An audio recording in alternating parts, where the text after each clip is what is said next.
जितने ज़्यादा हो सके क्वेश्चंस प्रैक्टिस करो आप है ना। जी इस जी। टाइम पे नया कुछ मत करो आप है ना। साथ में मेजर फोकस आप इसमें टेक्निकल करें। कंप्यूटर बहुत बेसिक आता है। अच्छा अच्छा। एनवायरनमेंट की मेरे को तैयारी करने की अच्छा जरूरत नहीं उसकी पड़ेगी। जरूरत नहीं पड़ी आपको। पैरेलली आपका कंप्यूटर था, कंप्यूटर की मैंने तैयारी नहीं करती क्योंकि उसका जो पोर्शन था बहुत कम था और प्रीवियस अच्छा। ईयर के क्वेश्चन लगा लेते।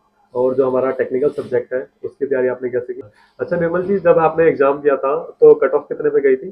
और अगर आप फर्दर स्टडी करना चाहें तो आपको टाइम मिलता? अच्छा, इसमें आगे प्रमोशन के क्या चांसेस रहते हैं डीएमएस के? नमस्कार दोस्तों, कैसे हैं आप? मैं भाविक भारद्वाज, रेलवे में कार्यालय अधीक्षक। दोस्तों, जैसा कि आप सभी जानते हैं, आरआरबी जेई के सीबीटी 2 एग्जाम के लिए एग्जाम डेट आ गई है, जो कि 20 मार्च 2025 है। तो दोस्तों, आपके पास सिर्फ एक महीना बचा है। तो इस एक महीने में आप क्या करें कि आपका फाइनल सिलेक्शन हो जाए। तो दोस्तों, आज हमारे साथ में निर्मल जी है, जो कि डीएमएस की पोस्ट पे कार्यरत है। हम उनसे मिलते हैं और जानते हैं कैसे उन्होंने स्ट्रेटेजी को फॉलो किया था, कैसे उन्होंने सीबीटी 1 और सीबीटी 2 को क्वालिफाई किया था और फाइनली उनका सिलेक्शन हो गया था। तो आइए दोस्तों। हेलो निर्मल जी, कैसे हैं आप? नमस्कार। निर्मल जी, आपका सिलेक्शन कौन सी भर्ती के थ्रू हुआ था? CN03 2018 की थी जिसकी एग्जाम 2019 में हुई थी। जी जी। और उसके थ्रू तो आपका जोन कौन सा था निर्मल जी? जोन मेरा आरआरबी चंडीगढ़ के थ्रू करा था। अच्छा अच्छा। और आपकी ट्रेड कौन सी है? जो सी ट्रेड से आपने फॉर्म फिल किया था वो कौन सी है? और सिविल की। अच्छा, सिविल सिविल कैटेगरी हाँ। आपकी। ठीक है। निर्मल जी, अभी जैसे आरआरबी जेई का जो सीबीटी 2 एग्जाम है उसकी एग्जाम डेट आ गई है, जो कि 20 मार्च है। तो हमारे जो कैंडिडेट्स हैं उनके पास तो सिर्फ एक महीना बचा है। तो इस एक महीने में वो कैसे पढ़ें कि उनका फाइनल सिलेक्शन हो जाए? दोस्तों, साथ ही साथ मैं आपको एक इम्पोर्टेंट बात बताना चाहूँगा। किसी भी कॉम्पिटिशन एग्जामिनेशन में जो हमारे प्रीवियस ईयर क्वेश्चन होते हैं वो काफ़ी इंपॉर्टेंट रोल प्ले करते हैं, क्योंकि दोस्तों उसी के बेस पे हम जज कर पाते हैं कि जो हमारा पेपर पैटर्न है वो कैसा होगा, मतलब कि जो हमारे क्वेश्चन पूछे जाएंगे वो किस तरीके के होंगे। तो दोस्तों, किरण पब्लिकेशन आपको प्रोवाइड करता है आरआरबी जेई के सीबीटी 2 एग्जाम में जो हमारा टेक्निकल सब्जेक्ट है उसके सभी प्रीवियस ईयर क्वेश्चन आपको मिल जाएंगे, वो भी क्वेश्चन बैंक के फॉर्म में। जैसे अगर आपकी category civil and allied engineering है तो आप इस बुक को परचेज कर सकते हैं इंग्लिश के लिए। अगर आपका सब्जेक्ट हिंदी था तो आप इस बुक को ले सकते हैं। ऐसे ही दोस्तों, अगर आपकी मैकेनिकल इंजीनियरिंग ट्रेड है तो आप इस बुक को ले सकते हैं इंग्लिश के लिए, हिंदी के लिए आप इस बुक को ले सकते हैं। और अगर आपकी trade electrical and electronics engineering है तो आप इस बुक को ले सकते हैं इंग्लिश के लिए, हिंदी के लिए आप दोस्तों इस बुक को ले सकते हैं। दोस्तों, लिंक डिस्क्रिप्शन में दिया गया है, वहाँ पे जाके आप इन बुक को परचेज कर सकते हैं और अपनी तैयारी को और मजबूत कर सकते हैं। जैसे कि आपने बताया अभी सिर्फ एक महीना है और वो एक महीना बहुत कम टाइम होता है इसके लिए ना। जी जी। आपने जो पहले पढ़ रखा है उसी को सिर्फ अभी मतलब ब्रश अप करने का टाइम आपके पास है और मल्टीपल साथ में आप जितने ज़्यादा हो सके क्वेश्चंस प्रैक्टिस करो आप है ना। जी इस जी। टाइम पे नया कुछ मत करो आप। अच्छा। क्योंकि नए को आप उसको रिवाइज भी करना पड़ेगा, तो जो आपने पहले पढ़ रखा है उसको सबको रिवाइज करो। जी बेटर जी। वही रहेगा। अच्छा निर्मल जी, इसका पेपर पैटर्न क्या रहता है सीबीटी 2 एग्जाम का?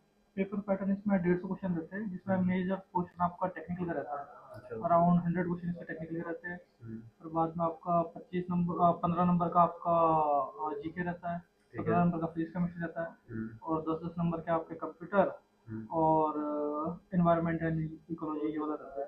ठीक है। अच्छा निर्मल जी, जैसे जो हमारा नॉन टेक सब्जेक्ट है जो कि 50 नंबर का आएगा, उसकी तैयारी कैसे की जाए? जैसे कि इसमें आपने सीबीटी वन आपने क्वालिफाई कर रखा है तो हम्म। उसमें आपका आपने मेजर क्वेश्चन आपका जीके हो गया, जीके आपने पढ़ रखा होगा। हम्म। साथ में आपने फिजिक्स केमिस्ट्री पढ़ रखी है तो अच्छा। आपके नोट्स बने हुए होंगे। हम्म। उन्हीं को करिए आप है ना, जाकि नया इस टाइम में कुछ मत करो आप है ना। साथ में मेजर फोकस आप इसमें टेक्निकल रखिए। टेक्निकल पे मेन फोकस हमारा टेक्निकल पे रहना चाहिए, साथ क्योंकि में जो हमारा नॉन टेक है वो तो हमारा सीबीटी 1 से ही हो जाएगा कवर। हाँ, सीयूटी हो जाएगा। ठीक रही है। बात कंप्यूटर की और हम्म। एनवायरनमेंट की ना, तो इन पे ज़्यादा टाइम वेस्ट मत कीजिएगा क्योंकि इनका जो पोर्शन देखोगे आप 10-10 नंबर है। ठीक है। जिसमें से कंप्यूटर बहुत बेसिक आता है। हम्म। बेसिक वाले इसमें से आप 4 से 5 नंबर तो आप नॉर्मली कर ही लोगे और हम्म। सिर्फ 1-2 नंबर के लिए टाइम आपका ऑलरेडी शॉर्ट है। हम्म। तो ज़्यादा टाइम उनको देने का मतलब नहीं है। ठीक है। और उतना ही टाइम अगर आप इसमें टेक्निकल में दोगे ना तो आपका आउटपुट अच्छा निकल जाएगा। अच्छा, जैसे कंप्यूटर और जो एनवायरनमेंट वाला जो पोर्शन है हमारा, वो उसके लिए कोई बुक वगैरह है आपने जो कुछ प्रेफर की हो, ऐसा कुछ? नहीं, बुक नहीं है मेरे पास। अच्छा, आपने तैयारी कहाँ से की थी इन दोनों सब्जेक्ट की?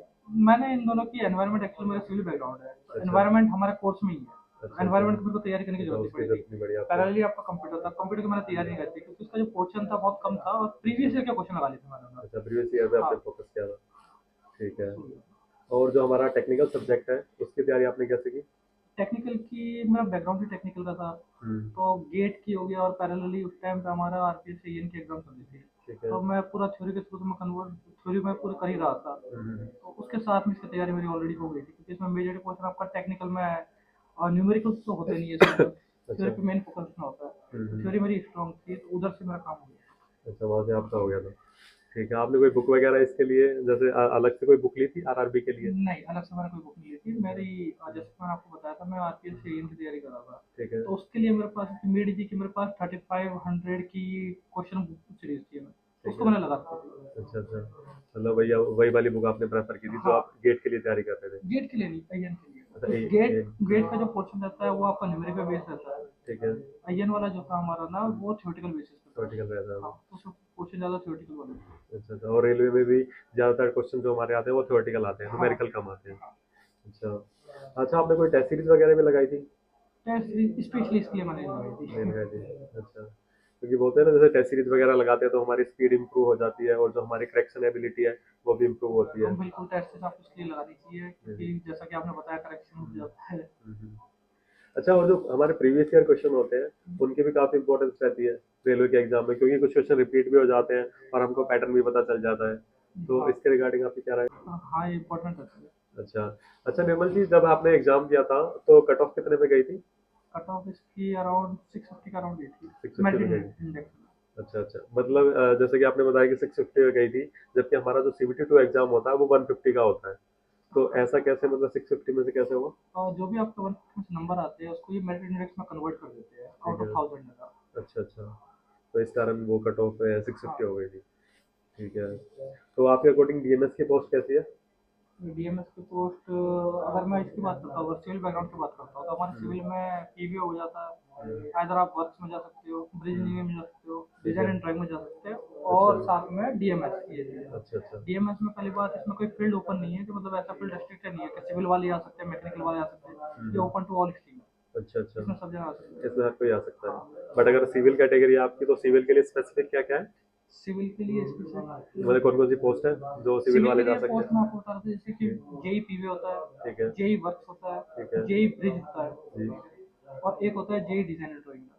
ठीक है। और साथ में फिर ये डीएमएस होती है ये पोस्ट। मतलब ये 4-5 कैटेगरी है चार जिसमें पांच आप जा सकते हैं कैटेगरी। अगर आप सिविल कैटेगरी से हैं तो। अगर आप ऑफिस टाइम मतलब टाइम टू टाइम जॉब चाहते हो, हुँ, हुँ। मतलब balance of work life balance करना चाहते हो आप अपना, ठीक तो है। उसके लिए आपका एक डीएमएस पोस्ट हो गई, एक डिजाइन एंड ड्राइंग हो गई हुँ, है। हुँ। इनकी जो जनरली जो पोस्टिंग रहती है वो डिवीजन एज अ डिपो में रहती है। तो अच्छा, टाइम जॉब है ये, अच्छा, टाइम बाउंड जॉब है।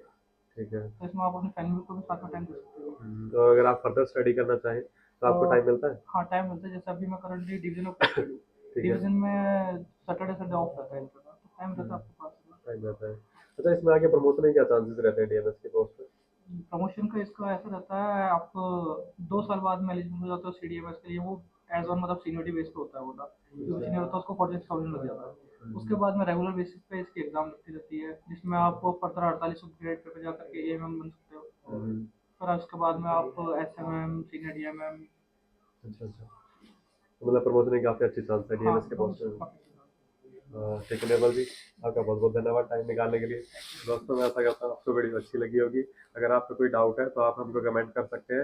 निर्मल जी आपके सभी डाउट को क्लियर कर देंगे। Thank you.